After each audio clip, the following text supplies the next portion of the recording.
আসসালামু আলাইকুম। সবাইকে স্বাগত জানাচ্ছি আমার দেশ লিড নিউজে। সঙ্গে আছি আমি তামান্না মিনহাজ।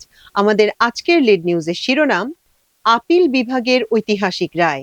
মৃত্যুর দুয়ার থেকে ফিরলেন জামাত নেতা আজহার। নিউজটি লিখেছেন সাইদুর রহমান রুমি। চলুন দর্শক জেনে নেওয়া যাক লিড নিউজটির বিস্তারিত।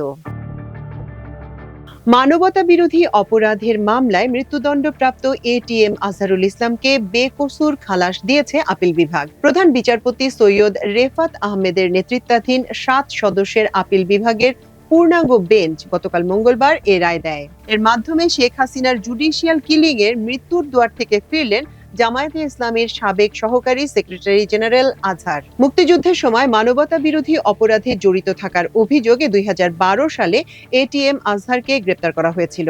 ২ বছর পর ২০১৪ সালে আন্তর্জাতিক অপরাধ ট্রাইব্যুনাল তাকে মৃত্যুদণ্ড দেয়। দীর্ঘ ১ দশকেরও বেশি সময় ধরে তাকে ফাঁসিতে ঝুলানোর আইনি প্রক্রিয়া এগিয়ে নিচ্ছিল আওয়ামী লীগ সরকার। গত ৫ আগস্ট ছাত্র জনতার অভ্যুত্থানের মুখে ভারতে পালিয়ে যান হাসিনা। এরপরই আদালতে ন্যায় বিচারের দরজা খুলে যায়। ফলে যথাযথ আইনি প্রক্রিয়ায় মানবতা বিরোধী সব অভিযোগ থেকে খালাস পেয়েছেন এটিএম আজহার। দেশের সর্বোচ্চ আদালত এই জামাত নেতাকে খালাস দেয়ায় উল্লসিত দলের নেতাকর্মীরা। পাশাপাশি আনন্দের বন্যা বয়ে যাচ্ছে তার নিজ এলাকা রংপুরের বদরগঞ্জে। সেখানে সব শ্রেণী পেশার মানুষ উচ্ছ্বসিত। বিতরণ করা হচ্ছে মিষ্টি। দেশের বিভিন্ন স্থানে হচ্ছে আনন্দ শোভাযাত্রা। হাইকোর্ট চত্বর সহ অনেক জেলায় শুকরানা নামাজও আদায় করেছেন আনন্দিত নেতাকর্মীরা।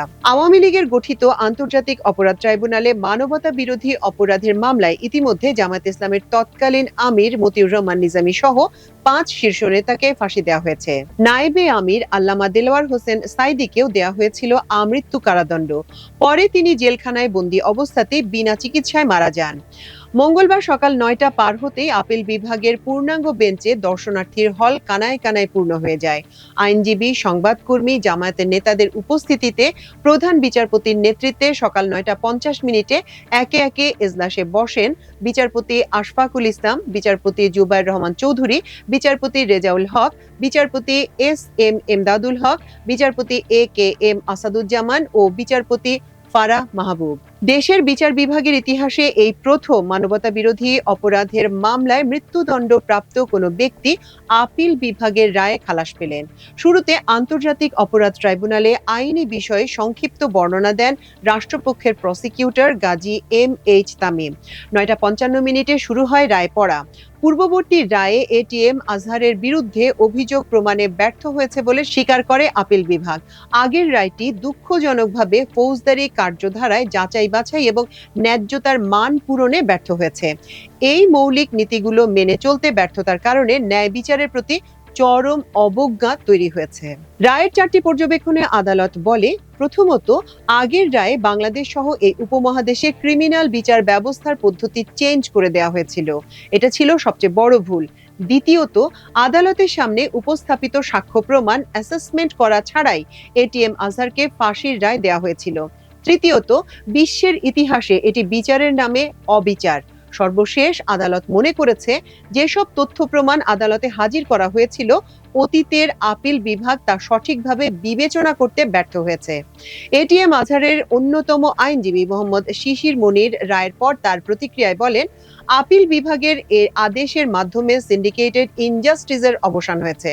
রায়ে সত্য জয়ী হয়েছে, মিথ্যা পরাজিত হয়েছে। তিনি আরো বলেন, এর আগেও জামায়াত ও বিএনপির ৬ শীর্ষস্থানীয় নেতার মৃত্যুদণ্ড কার্যকর করা হয়েছে। এছাড়া অন্তত ৫ জন জেলে মৃত্যুবরণ করেছেন, যেটা দুনিয়ার ইতিহাসে নজিরবিহীন চরম নির্যাতনের শামিল। এটিএম আজহারকে ২০১২ সালের ২২শে আগস্ট রাজধানীর মগবাজারের নিজ বাসা থেকে গ্রেপ্তার করা হয় মুক্তিযুদ্ধের সময় মানবতা বিরোধী অপরাধের অভিযোগে। এরপর সাজানো সাক্ষীর মাধ্যমে ২০১৪ সালে ৩০শে ডিসেম্বর তাকে মৃত্যুদণ্ড দেয় ট্রাইব্যুনাল। সেই রায়ের বিরুদ্ধে ২০১৫ সালের ২৮শে জানুয়ারি আপিল করেন এটিএম আজহার। শুনানি শেষে 2019 সালের 31শে অক্টোবর আওয়ামী লীগের তৎকালীন আপিল বিভাগ মৃত্যুদণ্ড বহাল রাখে। এরপর ওই রায়ের রিভিউ চেয়ে 2020 সালের 19 জুলাই আপিল বিভাগে আবেদন করা হয়েছিল। তখন অ্যামনেস্টি ইন্টারন্যাশনাল সহ অন্যান্য মানবাধিকার সংগঠন এই মামলার বিচার প্রক্রিয়া নিয়ে উদ্বেগ প্রকাশ করে। তারা তখন বিবৃতিতে বলেছিল, ট্রাইব্যুনালের বিচার প্রক্রিয়ায় ব্যাপক অনিয়ম হয়েছে, কিন্তু ওই সময় ক্ষমতাসীন আওয়ামী লীগ এসব অভিযোগ আমলে না নিয়ে জামায়াত বিএনপির নেতাদের বিরুদ্ধে সাজানো বিচার প্রক্রিয়া অব্যাহত রাখে। এটিএম আজহারের খালাসের রায়ের পর প্রতিক্রিয়া জানিয়েছেন অন্তর্বর্তী সরকারের আইন, বিচার ও সংসদ বিষয়ক উপদেষ্টা অধ্যাপক ডক্টর আসিফ নজরুল। তিনি বলেন, ন্যায় বিচার প্রতিষ্ঠিত হওয়ার সুযোগ সৃষ্টির কৃতিত্ব জুলাই গণ আন্দোলনের অকুতোভয় নেতৃত্বের। সামাজিক যোগাযোগ মাধ্যমে দেয়া প্রতিক্রিয়ায় আইন উপদেষ্টা বলেন, নির্দোষ প্রমাণিত হওয়ায় মুক্তিযুদ্ধকালের মানবতা বিরোধী অপরাধের মামলায় মৃত্যুদণ্ডাদেশ থেকে খালাস পেয়েছেন জামায়াত নেতা এটিএম আজহার। দণ্ডাদেশের বিরুদ্ধে তার করা রিভিউ সর্বসম্মতিতে মঞ্জুর করেছে প্রধান বিচারপতির নেতৃত্বাধীন সুপ্রিম কোর্টের আপিল বিভাগ। এটিএম আজহারকে মৃত্যুদণ্ড দিয়ে আন্তর্জাতিক অপরাধ ট্রাইব্যুনালের রায় এবং মৃত্যুদণ্ড বহাল রেখে এর আগের আপিল বিভাগের দেয়া রায় বাতিল ঘোষণা করা হয়েছে আজকের রায়ে। এটিএম আজহার বর্তমানে বাংলাদেশ মেডিকেল বিশ্ববিদ্যালয় হাসপাতালের কার্ডিয়াক ব্লকে চিকিৎসাধীন।